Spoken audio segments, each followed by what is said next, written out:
भैया सुनिए, मैं गई थी लखनऊ से आ रही थी और रात को करीब 9:30 बज गया था। मुझे कुछ समझ में नहीं आ रहा था, मेरी तबीयत भी ख़राब सी लग रही थी, ऐसा लग रहा है कि मैं प्यास सी लगी है, मतलब दिक्कत महसूस हो रही थी, चक्कर से आ रहे थे। इसलिए हमें कुछ सूझा नहीं, हमने अध्यक्ष जी के पास कॉल किया और अध्यक्ष जी के पास हमने कॉल किया। अध्यक्ष जी से हमने कहा कि अध्यक्ष जी हमारी तबीयत ख़राब लग रही है, हम यहाँ स्टेशन पे फंसे पड़े हुए हैं, हमको प्लीज़ या तो कहीं रुकने का थोड़ी देर रुकने का समय दे दीजिए और या तो हमें हमारे घर भिजवा दीजिए। तो अध्यक्ष जी बहुत व्यस्त थे, बोले कि अभी थोड़ी देर रुको, 10 मिनट के बाद मैं आता हूँ। मैंने इंतज़ार किया, अध्यक्ष जी आए और फिर उन्होंने रिसीव किया और उन्हें फिर उनका कोई अर्जेंट कॉल आ गया, तो बोले कि अभी मैं कहीं जा रहा हूँ किसी को छोड़ने और आता हूँ।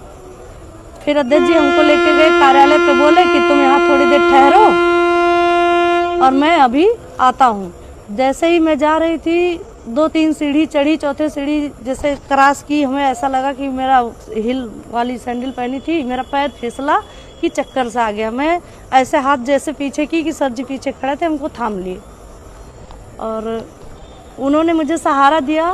पैर फिसलने से अगर मेरा पैर भी टूट सकता था, मेरी और भी कहीं चोट आ सकती थी, सिर में चोट आ सकता था, बस यही बात है। और अध्यक्ष जी ने हमको कमरे तक छोड़ा और बोले आप तुम यहाँ अंदर रुको, मैं थोड़ी देर बाद अभी आता हूँ तो तुम्हें घर भिजवा देता हूँ किसी से।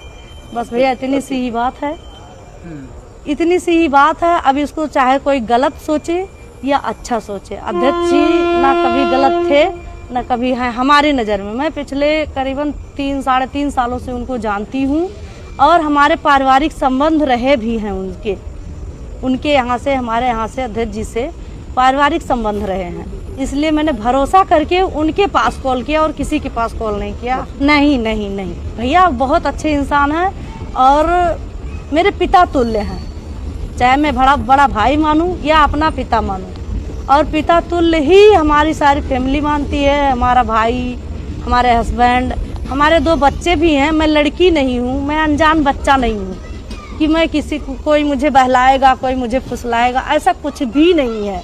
और जो सोच रहा है गलत सोच रहा है। इतने लोग अफवाह जो उड़ाए हैं मेरे खिलाफ, मैं कंप्लेन थाने में कर दी हूँ। अगर नहीं मानेंगे तो मैं मानहानि का दावा भी करूँगी, महिला आयोग जाऊँगी।